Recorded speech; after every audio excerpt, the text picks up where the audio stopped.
વાહ, બાકી જોરમાં છો. હા, બહુ સરસ. આટલી સંખ્યામાં તમે પેલા આવ્યા એટલે આભાર તમારો માની લઉં.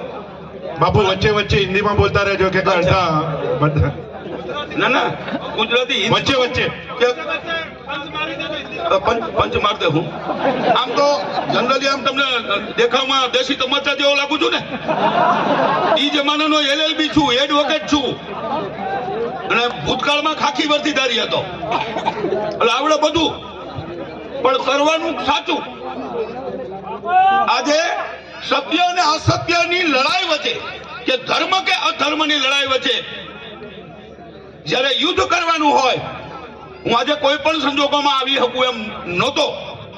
મારા 3 કાર્યક્રમ તો રાજકોટમાં છે, પણ જ્યારે અન્યાયની વાત આવે, જ્યારે ક્ષત્રિયની વાત આવે, ત્યારે પીટી જાડેજા નો એવું બને જ નહીં. डरने का नहीं है, डर गया समझो मर गया. डरने का नहीं है. जीवन और मृत्यु किसी के हाथ में नहीं है. अभी बोलते बोलते श्वास बंद हो जाता है, कुछ भी हो जाता है, रास्ते में एक्सीडेंट हो जाता है. ये मेरी पास तो साला कोरोना भी 3 बार चला गया,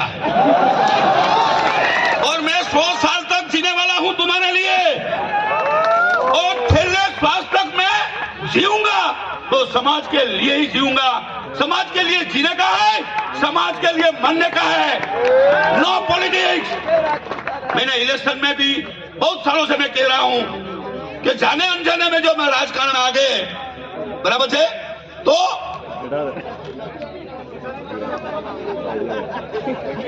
मैं स्टेज ऊपर बैठा था नहीं केवल कई वांधो नहीं. हालो, गुजराती में मंजूरी मળી गई तो भारत माता की जय. હવે અમે હિન્દીમાં આવું કે જરાક કાયમી પ્રેક્ટિસ હોય ને એટલે ઝટકો આવે. તો બધા ડાયસ ઉપર જે બધા બેઠા છે, હું અભિવાદન આપું છું ખરેખર शेखावतजीને कि पूरे भारत वर्ष के एक स्टेट बाकी नहीं है. ये सब सामने बैठे हो. देखो, तुम्हारे तो गुजरात में से आने का है, वो 1100 किलोमीटर, 1500 किलोमीटर, 2000 किलोमीटर से आ रहा है. क्यों? वो आपकी चिंता कर रहा है, तो આપણે એની ચિંતા કરવી પડે ને. જ્યારે સમાજને અન્યાય થતો હોય તો એ જો એક મોટામાં મોટી કોઈ તાકાત હોય ને, તો જેમ આપણે શિવ પાર્વતીને શિવ શક્તિ કહી છે, એક સંગઠનની મોટી તાકાત છે. સંગઠન વગર નહીં જીવી શકો. 75 વર્ષ ગયા પાણીમાં એમ માનો, પણ જાગૃત થયા 76મા વર્ષે, તો એવા જાગૃત બનો, અને એવા મેં તમને કીધું લડાયક બનો. अरे ये जिंदगी कोई जीना जिंदगी है लल्लू? अरे हम तो क्षत्रिय है. अरे हमने तो बहुत कुछ दे दिया है. हमारी आधी जमीन दे दी है, हमारा पूरा 505 रजवाड़ा दे दीधा है. आ समाज है, ये समाजनी अवगणना कोई न કરી શકે. અને જો તમે સંગઠિત હશો તો તમામ ન્યાય મળશે. તમામ રાજકીય રીતે કઈ રીતે એ તમને કીધું ને કે રાજકારણમાં જવા માટે તો હું 2000 ગામમાં ફર્યો છું, પણ કન્યા કેળવણી માટે તમારા ગુજરાતમાં પણ 4 જિલ્લા પૂરા કર્યા છે. અમદાવાદ, મહેસાણા, રાજકોટમાં, સુરેન્દ્રનગર, જામનગર, બરાબર છે. કન્યા છાત્રાલય એટલા બનાવ્યા છે માત્ર સમાજ માટે. નો પોલિટિક્સ. એટલે પોલિટિક્સનો હું વિરોધી નથી, પણ પોલિટિક્સમાં ક્ષત્રિયોએ બહુમતીથી જવું જોઈએ સમાજનો વિકાસ કરવા માટે.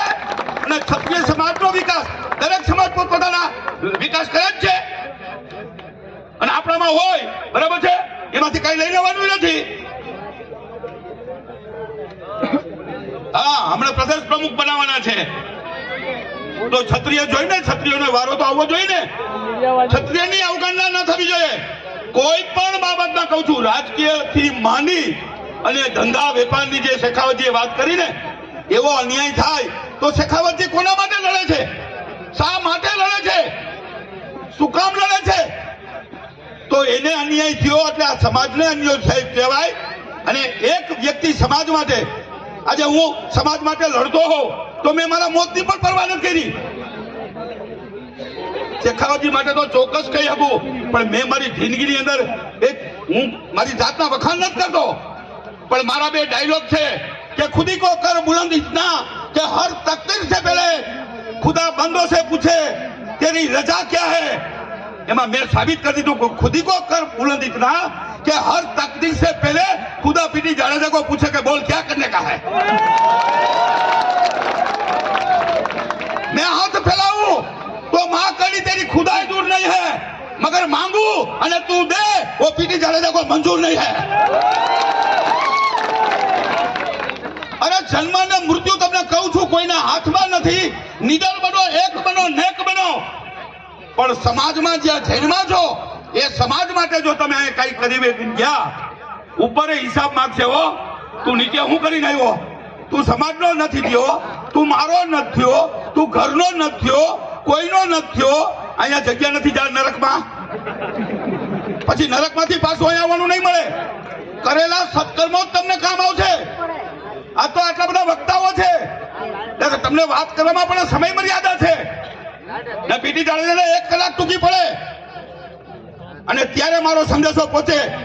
પણ આજની તમારી સભામાં અને આટલા ક્ષત્રિયો વચ્ચે કહું છું કે આ મહાસંમેલનમાં તમે જે હાજરી આપી, બેસવાની જગ્યા નથી, ઊભું રહેવાની જગ્યા નથી, અને આટલી સંખ્યામાં આવ્યા તો શેખાવતજી વતી હું આપનો આભાર માનું છું કે તમે શરૂઆત કરી દીધી, તમે પાયો નાખ્યો। હવે 70 માળનું બિલ્ડિંગ બનાવવા ઉપાધિ નથી। 12 ને 14 ને 23 માળ નહીં, અમે રાજકોટ વાળાજી 23 માળે જ પહોંચ્યા છે। અમદાવાદ વાળા 40 પહોંચી ગયા, આપણે 70 પહોંચવું છે। હું કામ? આપણે બહુ ધીમું ચાલ્યા છીએ। ડેટકા ચાલ, કાચબા ચાલ નહીં, હરણફળ પ્રગતિ। હવે આપણે હરણની જેમ દોડવું પડે તો જ કહેવાય કે અલંકાર પ્રગતિ એમ। તો આપણે બહુ શાંત રહ્યા અને શાંતિથી જ કોઈ પણ આંદોલન કરવાના હો। આપણે જેમ 1.5 મહિનો આંદોલન ચલાવ્યું એમાં એક પણ બનાવ નથી બન્યો અને દરેક સમાજ એની નોંધ લે છે, બરાબર છે।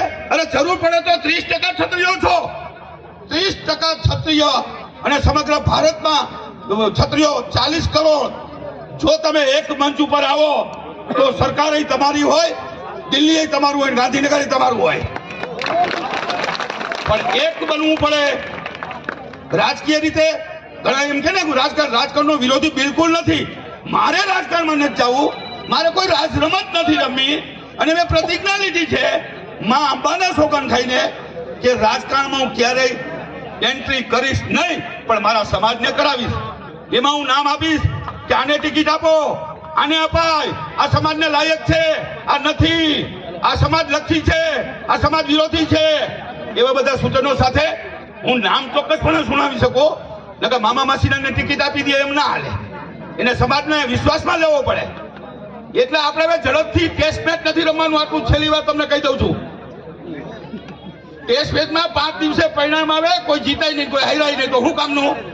આટલો સમય બગાડીને તમે બધા અહીંયા આવ્યા છો તો વન ડે માં હું તમને કહું 7.5 કલાક થાય, 7 કલાક રાહ નથી જોવી તો કે 10 બરાબર છે, 1.5 કલાકમાં પૂરું। પણ મેં તો નવું સૂત્ર કહ્યું છે કે 10 બોલમાં 100 રન કરવા છે। 10 બોલમાં 100 રન, શંકા ન કરતા। તમને ખાલી આ તો પિક્ચર છે, એનું ટેલર છે, પિક્ચર બતાવવા પાછો ફરીવાર આવીશ। મને જ્યારે બોલાવશો ને ત્યારે બાપના બોલથી છેલ્લા શ્વાસ સુધી જ્યાં સુધી દોડી હતી ગાડીમાં, બરાબર છે, ત્યાં સુધી સમાજની સેવા એ જ મારું કર્મ છે ને એ જ મારું ધર્મ છે।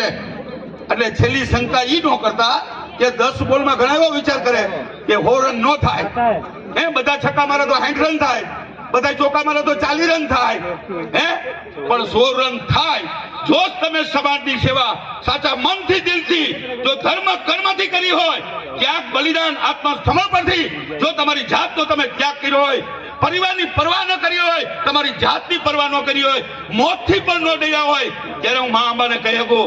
અને હું તો હનુમાનજીનો વંશજ છું, હનુમાનજીનો જમાઈ છું, મારા મામા છે, હે એટલે ઈ ચિંતા ન કરતા। મામાજી મારી હારે છે, મા આશાપુરામાં મા અંબા।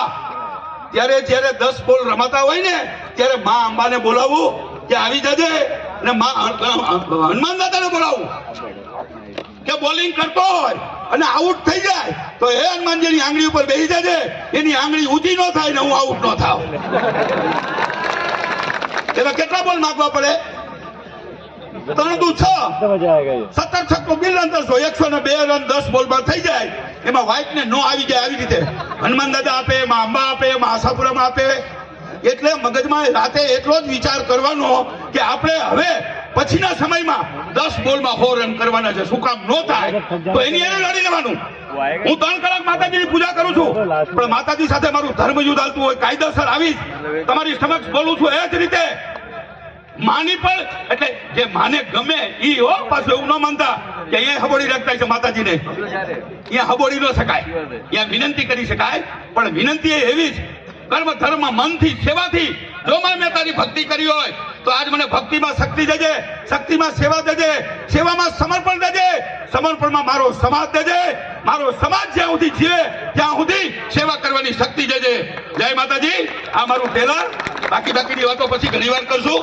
ભારત માતા કી સનાતન ધર્મ કી જય માતાજી.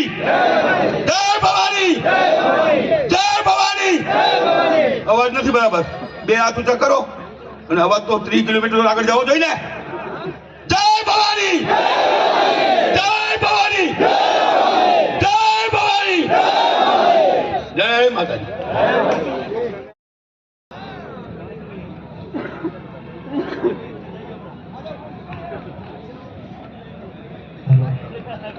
बोलो करनी मात की। सबसे पहले मंचासीन जितने भी साधु संत हैं उनको मेरा चरण स्पर्श। वैसे मंच में सबसे छोटा हूँ,